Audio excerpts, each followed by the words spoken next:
Bonjour, Chantal Bossé de Chabos qui vous revient avec un tutoriel, cette fois-ci pour l'insertion de vidéos dans vos diapositives PowerPoint. Et on est dans PowerPoint 2010. Onglet Insertion, vous allez aller dans Médias, Vidéo. Vous avez dans la portion vidéo, à partir d'un fichier, tout comme le fichier audio qu'on avait la dernière fois, à partir d'un site web qui ne sera pas le sujet de notre tutoriel d'aujourd'hui, il y a certaines particularités. Vidéo Clip Art, ce sont des vidéos qui sont disponibles dans la bibliothèque de Microsoft. Si vous cliquez à ce niveau-là, vous allez avoir des GIFs, comme vous pouvez voir ici. On a certains éléments qui vont avoir du mouvement. Et on pourrait aller dans les types de fichiers. Bon, on pourrait avoir audio, illustration, photographie. Tout ce qui a du mouvement est présentement disponible. Qui sont des GIFs animés, on s'entend que j'ai l'habitude de vous mentionner que ce n'est pas idéal, ça fait très peu professionnel. Et ce n'est pas le sujet que je veux traiter aujourd'hui. Donc, nous allons aller dans les vidéos à partir d'un fichier. Au niveau du fichier, je suis présentement tout simplement avec un fichier vidéo qui fait partie de la bibliothèque. Ce sont des exemples fournis lors de l'installation de Windows dans votre système informatique. Je vais insérer. Petit détail, on insère, donc depuis 2010, on peut vraiment insérer, on peut lier vers le fichier. Si on lie vers le fichier, vous allez à ce moment-là devoir fournir le fichier vidéo aux gens à qui vous envoyez votre présentation pour s'assurer qu'ils auront accès au fichier vidéo pendant le diaporama. Je vais utiliser insérer pour le moment. On a l'insertion de la vidéo. Et pour aujourd'hui, je me concentre tout simplement sur les outils vidéo et l'onglet Format. Je voulais juste vous montrer, bon, première chose, vous pouvez faire la lecture.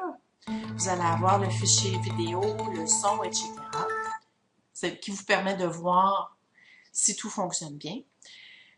Vous avez, depuis cette version-ci, la version 2010 et bien entendu ce qui suit dans 2013, la possibilité de faire des corrections à votre fichier au niveau de la luminosité et du contraste. Donc, nul besoin d'avoir recours à un logiciel d'édition. Vous pouvez très bien aller faire des petits changements au niveau de la luminosité. Si on change la luminosité, vous voyez, présentement, l'image, elle est plus pâle. Et je peux revenir à ce que j'avais. Et voilà. Au niveau de la couleur, vous aimeriez faire un changement, que la couleur soit agencée, ou vous voulez donner un effet particulier à votre vidéo, vous pourriez très bien venir lui donner une couleur. Et toujours à voir, si on fait la lecture, vous avez les nouvelles couleurs. Cadre de l'affiche, ce qui vous permet de déterminer quel va être le cadre avant la lecture. Vous pourriez garder le cadre noir, ce qui n'est pas toujours efficace ou pas toujours facile si votre vidéo démarre sur un clic parce que vous allez peut-être vous chercher un peu. Vous pourriez déterminer le cadre actuel si vous avez fait la lecture comme je viens de le faire ou aller chercher une image qui représente bien votre vidéo. Et ici, le bouton « Rétablir la présentation d'origine ». Tous les changements que vous avez pu faire, vous pouvez les annuler d'un simple clic. Ce qui est intéressant avec la version d'insertion vidéo depuis 2010, la version 2010 de PowerPoint, vous pouvez donner des formes à vos vidéos. Vous pouvez donner des effets. Par exemple, je pourrais venir changer l'effet de la vidéo. On a une bordure avec un cadre.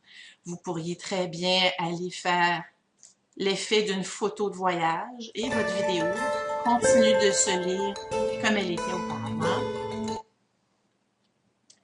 On pourrait la changer de forme. Et voilà.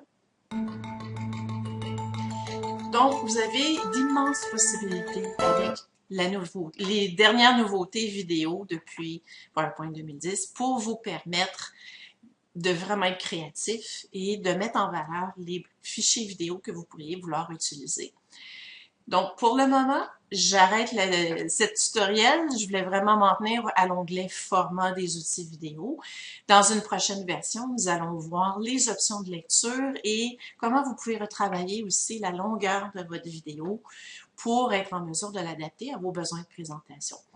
Donc, sur ce, je vous invite aussi à consulter mon blog, présentationefficace.blogspot.com pour avoir différents détails, différentes informations sur les présentations et sur PowerPoint. Et je vous invite à laisser vos commentaires ci-dessous ou si vous avez des questions, n'hésitez pas non plus à me les faire parvenir. Au plaisir!